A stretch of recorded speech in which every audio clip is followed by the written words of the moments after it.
নারী হলো ভালোবাসার প্রতীক। নারীকে ভালোবাসা দিয়ে বন্দি করে রাখতে পারে যে মানুষ, সে হচ্ছে পৃথিবীর সবথেকে সুখী মানুষ। নারীকে যত বেশি ভালোবাসা হয়, নারী তত বেশি ভালোবাসা ফিরিয়ে দেয়। নারীহীনা পৃথিবী কখনোই সুন্দর নয়। নারী আছে বলে পৃথিবী এত সুন্দর। অথচ কি অবাক এই দুনিয়া, কি অবাক এই সমাজ। সেই দিনের শেষে সেই নারীকে কথাই শুনতে হয়। কেন এই সমাজ এরকম? একটা নারীর জন্যই সব কিছু। একটা মেয়ে থাকে বলে পরিবারের সব কিছু সুন্দর থাকে, অথচ সেই মেয়েটাকেই দিনের শেষে কথা শুনতে হয়। একটা মেয়ে বিয়ের পরে সবার আঘাত সহ্য করতে পারে, কিন্তু তার স্বামীর আঘাত, কষ্ট দেওয়া সহ্য করতে পারে না। কারণ একটা মেয়ে বিয়ের পর তার স্বামীকে সব থেকে আপন মনে করে। তাকে নিয়ে হাজারটা ইচ্ছে পূরণ করার স্বপ্ন দেখে। তার ধারণা সবাই তাকে কষ্ট দিলেও তার স্বামী তাকে কখনো কষ্ট দেবে না। কি সে সব স্বপ্ন এক নিমেষে ভেঙে চুরে সব শেষ হয়ে যায়। তখন সবাই সেই মেয়েটিকে সব দোষ দেয়।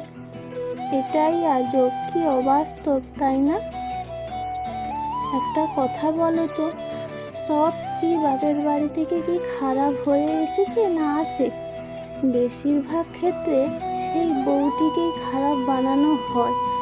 কারণ এখন তোমরা বলবে কারণ, একটা কথা মনে রাখবে, একটা মেয়ে কখনো খারাপ হয় না যখন তার প্রতিটি কাজের খুঁত ধরতে ধরতে তাকে কথা শুনিয়ে তার ধৈর্যর বাঁধ ভেঙে দেয়, তার খারাপ হয়ে ওঠার বাধ্য করে তাকে তখনই খারাপ হয়ে উঠতে। আবার বলবে খুঁত না খেলে শিক্ষা হবে না। অনেক ক্ষেত্রেই দেখবে সে সমাজের চাপে পড়ে বাধ্য হয় খারাপ হতে, বা তাকে খারাপ বানানো হয়। আবার বলবে আমরা তো কত কথা শুনেছি, মারও খেয়েছি, আমরা কখনো কি ঝগড়া করেছি, নাকি বাড়ি ছেড়ে চলে গেছি, যাইনি তো। এইসব কি ধরনের মেয়ে, তো তাদের কি ধরনের কথাবার্তা। ওই একটা কথাই আছে না, অর্থশূন্য মানুষের জীবন ফুটবলের মতন, যখন যে সুযোগ পায় তখন সেই শট মারে, তাই না? চালাক হলেই মানুষ হওয়া যায় না। চালাক তো শেয়ালও। তাই কি শেয়াল কি মানুষ? মানুষ হতে হলে মনুষ্যত্ব থাকা দরকার, সেটা বা কজনের আছে? তো তাদেরকে বলবো, তোমরা যা এখন করছো সেটা এখনকার কোনো মেয়ে মানুষ মানবে না। কারণ তোমরা আগেকার দিনের মানুষ, তোমরা যা কষ্ট পেয়েছো সেই কষ্ট কি এখনকার দিনের মেয়ে মানুষ চাইবে না? সেই কষ্ট দিলে সহ্য করবে? কখনোই করবে না। তাহলে একটা কথা বলি, যদি তুমি সেই কথাই বলো, তাহলে তোমরা আগেকার দিনের মানুষ, তোমরা আগেকার দিনের জীবনযাপন বসবাস করো, এখনকার দিনের কেন জিনিসপত্র নিয়ে বসবাস করছো? পারবে কি? পারবে না। এখন বলবে যুগ পাল্টেছে, যুগ পাল্টেছে তো সবাই পাল্টাও না। শুধু যুগের সঙ্গে জিনিসপত্র, খাট পালঙ্ক, ঘর বাড়ি, টিভি, এসি এগুলো চেঞ্জ হলে হবে? মনের যুগের সঙ্গে সব কিছুই চেঞ্জ করে দিতে হবে, তাই না? অবাধ্য হও, সবার মন জুগিয়ে চলার কোনো দরকার নেই। তোমাকে সবার কথা ভাবতে ভাবতে নিজেকে খারাপ করে ফেলার কোনো দরকার নেই। বন্ধ করো। কেউ তোমাকে দুটো খারাপ কথা বললে তো ভেবে ভেবে নিজেকে গুমড়ে গুমড়ে মারার প্রয়োজন নেই। কি দরকার?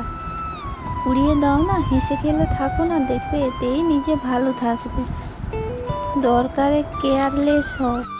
প্রয়োজন নেই প্রতিবার তোমাকেই সব চেষ্টা করতে হবে সব ঠিক করে নেওয়ার জন্য। কেন? কেউ একটু ভালোবেসে কাছে ডাকলেই সব ছেড়ে ছুঁড়ে দৌড়ে যেতে হবে না, কোনো প্রয়োজন নেই। বুকে জমা সব কথা হাউ হাউ করে বলে দিতে হবে না। কি দরকার? কোনো প্রয়োজন নেই। বিশ্বাস করো, একটু সময় নাও, একটা গণ্ডি টানো, নিজের মনের কথা, নিজের মনের চাওয়া পাওয়া সব আশা যা সহজে পার করে কেউ আসতেই পারবে না, আসা যাবেও না। যেখানে কদর নেই সেখান থেকে উঠে এসো, নীরবে পিছু টানে ছেড়ে দাও। কিছু ছবি, কিছু মেসেজ, কিছু মুহূর্ত মুছে ফেলো এসব, উঠে দাঁড়াও। এবার একটু নিজেকে শক্ত করো, নিজের দিকে তাকাও, নিজের দিকে তাকানো অভ্যাস করো। কি প্রয়োজন এত কষ্ট, এত দুঃখ সহ্য করা? যেখানে কদর নেই সেখানে থাকারও কোনো প্রয়োজন নেই। এত কাজ, এত খাটনি, এত কষ্টর পরও কেন কোনো যখন কদর নেই? তোমাকে যেখানে চায় না, তোমাকে সেখানে থাকারও কোনো প্রয়োজন নেই। দিনের শেষে যার জন্য তুমি নিজের সুখ বিসর্জন দেবে, নিজের ভালোবাসা থাকা বিসর্জন দিবে, সেই মানুষগুলো একটা সময়ের পরে সব কিছু অস্বীকার করবে।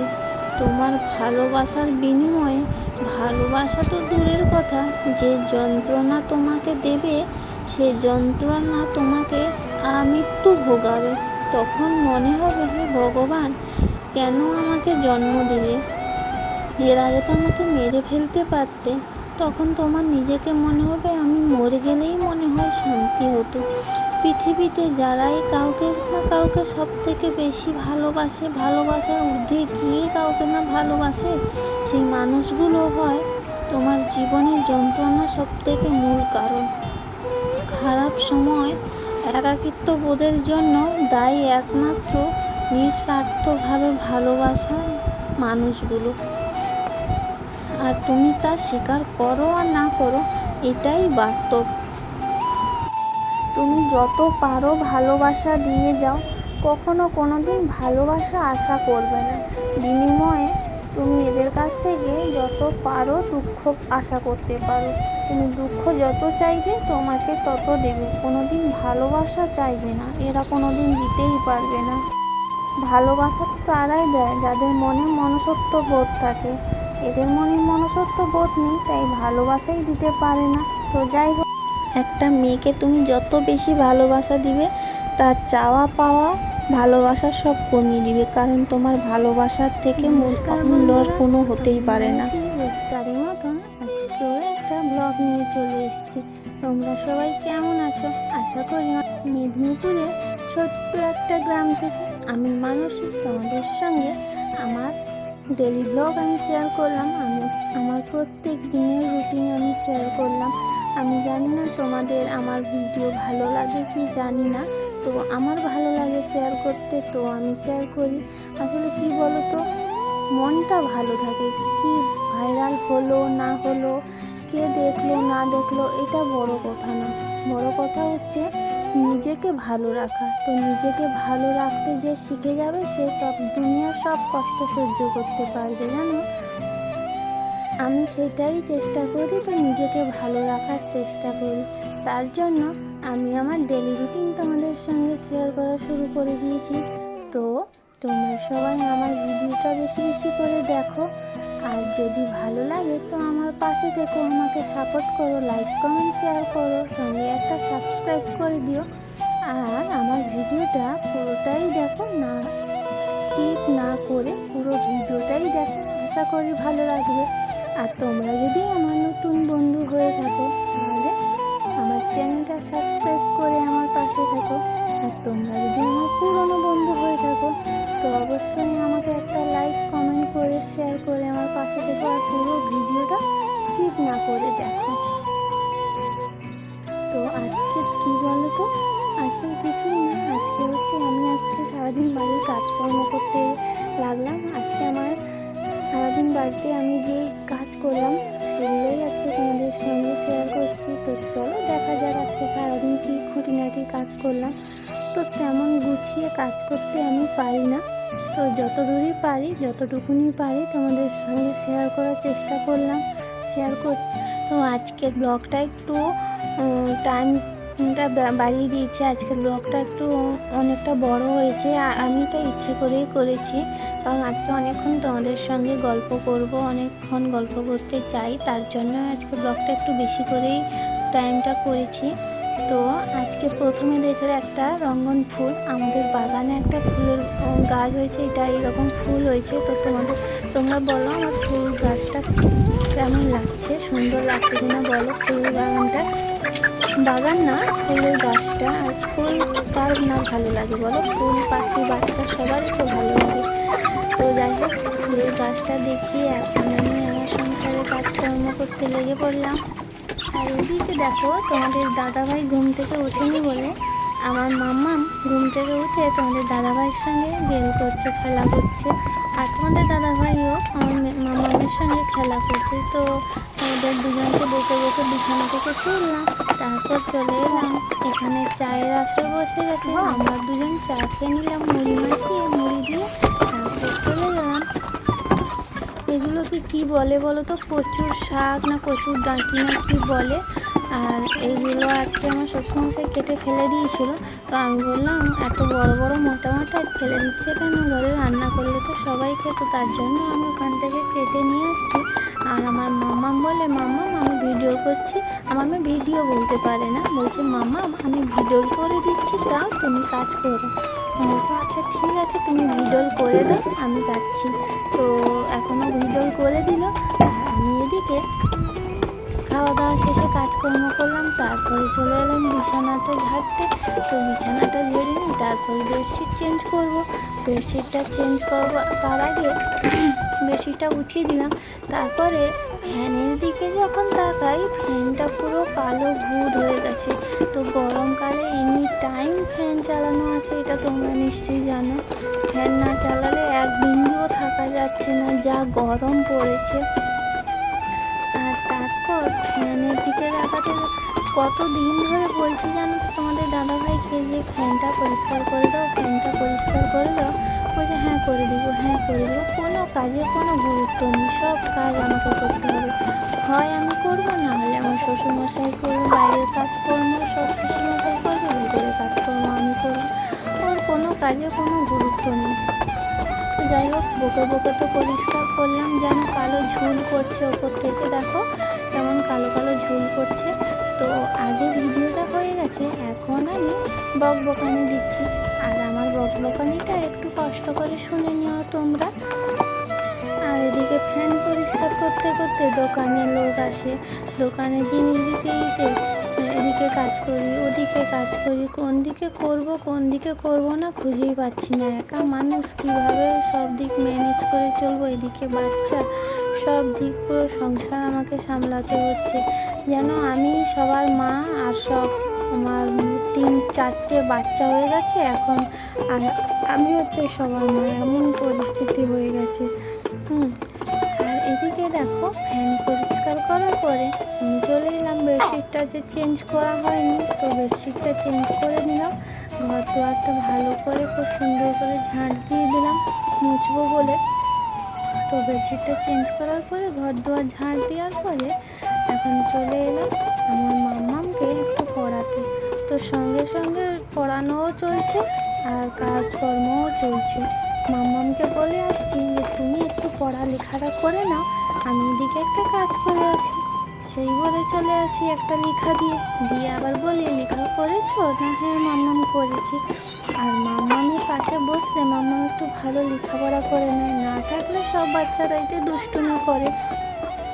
তো তারপরে আমি বললাম ঠিক আছে, অনেকটা লেখাপড়া হয়ে গেছে, চলো একটু ড্রয়িং শিখি আমরা দুজন। তো তাই বলে ড্রয়িং করতে চলে এলাম। আমি বললাম এই ড্রয়িংটা দিয়ে যাচ্ছি, এইটা তুমি করো, আমি একটা এঁকে দিচ্ছি, তুমি আর বাদ বাকিগুলো এঁকে ফেলো, এঁকে আর রং করে ফেলবে। তাই বলে আমি চলে এলাম আবার একটা কাজে। আর এদিকে দেখো, আমাকে কিছুই কাজ করতে দিচ্ছে না বলে আমি খুব বকুনি দিয়েছিলাম। বকুনি দিতে বাবুর একটু রাগ হয়ে গেছে, তার জন্য রেগে চলে গেছে। তুমি কোথায় যাচ্ছ? না আমি কোথাও যাব না। তা আমি বললাম সে মোবাইল নেবে, কার্টুন দেখবে।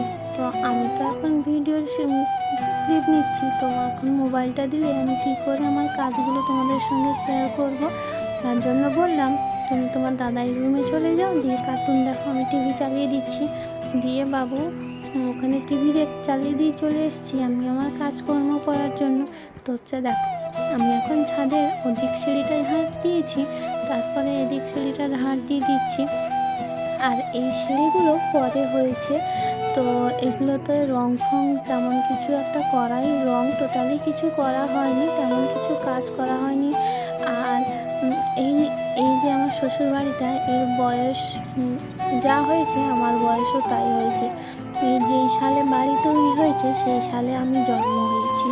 তো ভাবো এখন, তো এই বাড়িটার বয়স প্রায় 25-26 বছর, আমার বয়সও 26 বছর, তো এই বাড়িটার বয়স 26 বছর হয়েছে। আর এই সিঁড়িটার বয়স 26 হয়নি, সিঁড়িটার বয়স 10 বছর হবে হয়তো হাইস্ট, এর বেশি হবে না, কম হতে পারে। তো দেখো আমি ঝাঁটিয়ে আনছি, তো খুব নোংরা হয়েছিল। আর মানে কেউ ঝাঁটায়নি বলাটাও খুব খারাপ, কারণ আমার শাশুড়ি মায়ের কোমরে ব্যথা, তো এইসব কাজ করতে পারি না, ধাপাধুপির কাজ। আর আমি কাউকে বলিও না যে আমার কাজ করে দাও, আমি যতক্ষণ পারবো করে যাব, আমি কাউকে বলবো না, কাউকে কিছু বলবো না, আমার কাজ আমি করে যাব। আমার ভালো লাগে কাজ করতে, তাই আমি কাজ করি, কাজ করতে ভালো, তাই বলে এটা আবার কেউ কেউ বলে যে কাজ করে সেটা আবার ভিডিওর মধ্যে সবাইকে দেখায়। তো কি বলো তো, আমি তো ডেলি ব্লগ করি, ডেলি ব্লগ মানে কি, যে আমার নিত্যদিনের কাজকর্ম সেটাই তোমাদের সঙ্গে শেয়ার করব।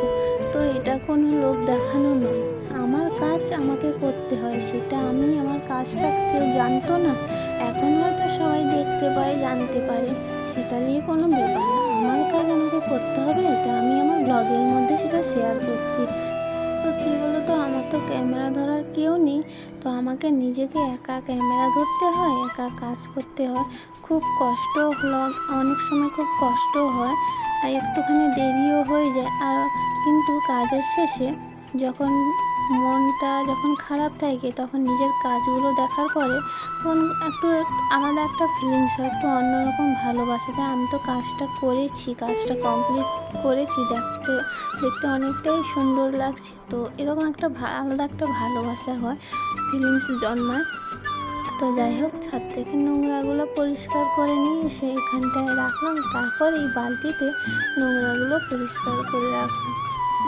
আর এদিকে দেখো, কোন কাজ কখন করব, তোমাদের সঙ্গে বললাম কোন কাজটা কখন করব খুঁজেই পাচ্ছি না, তার জন্য এদিকে বাচ্চাকে পড়াবো না, ওদিকে মুরগিকে খেতে দিব, না এদিকে রান্না বান্না করব, নাকি এদিকে ঘর ঝাড় দিব, ঝুল ঝাড়বো, কাকে খেতে দিব, নিজে খাবো, কোনটা করব না নিজেই খুঁজে পাচ্ছি না। একদিন কাজ নেই, একদিন এতটাই কাজ যে নিঃশ্বাস ফেলারও সময় নেই। তো দেখো, এখন ছাদ থেকে নিচে চলে এলাম, নিচে এসে নিচের ঘরগুলো, আমার রুমটা আমি মুছে নিচ্ছি। আর আমার মাম্মাম এখানে থাকলে আমাকে পাগল করে দিত, যে ও মুছার ডান্ডিটা নিয়ে নিত, আর কাজ করবে বলে নিয়ে নিত মুছবে বলে, আর আমাকে কাজ করতেই দিত না। আর এদিকে ঘড়ির কাঁটা তাড়াতাড়ি চলে যাচ্ছে, টাইম চলে যাচ্ছে, কিন্তু আবার ওখানটায় রান্না বান্না করতে হবে, চান করে পুজো করতে হবে, কত কাজ। তো এদিকে দেখো, আমার ঘরটা আমার রুমটা তো পরিষ্কার হয় না, খুব কম রুমটা মোছা হয়, তো সময় পাই না কী করে মুছবো, খুব কম মোছা হয়। তো বারান্দাটা কম বেশি মোছা হলেও আমার রুমটা কম মোছা হয়। তো আর মা বুড়ি এখন কার্টুন দেখছে, আমার মাম্মা ওখানে কার্টুন দেখায় ব্যস্ত, কারণ ভীম যখন শুরু হয়ে গেছে, ভীম ছাড়া কোনো কথাই হবে না, তো এখন কার্টুন দেখায় ব্যস্ত আছে, তার জন্য আমি ভাবলাম তো ঝটপট আমি আমার কাজগুলো করে ফেলি। আর এদিকে দেখো, আমার স্ট্রিট লাইটগুলো সব ওদিকটাই ছিল, এদিকে করে আনলাম, দিয়ে আমি আমার কাজগুলো ঝটপট করে নিয়ে মোছামুছির কাজটা কাজ করতে করতে